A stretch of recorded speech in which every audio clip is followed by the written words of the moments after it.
More than $38 million stolen from taxpayers. No one disputes the former treasurer of Santa Cruz County stole that money. Elizabeth Gutfar is due for sentencing Monday. As KGUN 9's Craig Smith reports, her attorney is offering an explanation for what she did.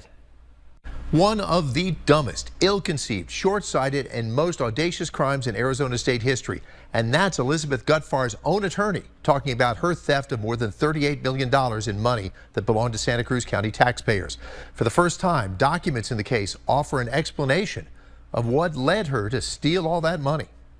This was Elizabeth Gutfar after she pleaded guilty to embezzlement and tax evasion. It was 8 months ago. Since then, she's been waiting for sentencing and helping Santa Cruz County sell off real estate, livestock, and fancy cars to try to recover some of the stolen money.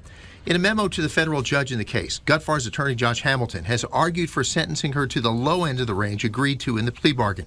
The defense and the prosecutors agreed to a range between 5 1/4 to 6.5 years in prison, plus 3 years on probation. Here's a direct quote from what Gutfar's attorney told the judge. Quote, Ms. Gutfar committed one of the dumbest, ill-conceived, short-sighted, and most audacious crimes in Arizona state history. Her scheme was not well planned.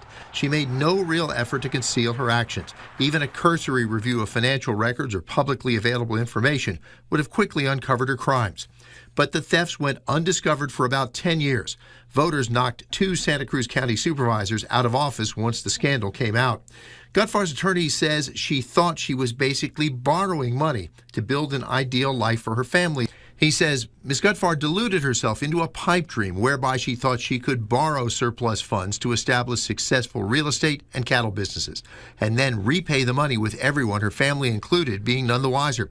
It was obviously an illegal and ill-conceived idea, but Ms. Gutfar was not thinking clearly. But school districts and fire districts that depend on a share of taxes Santa Cruz County collects say they will be badly hurt by what Gutfar did. Nogales schools alone told prosecutors they lost more than $11.2 million, and they expect to recover just a fraction of that money.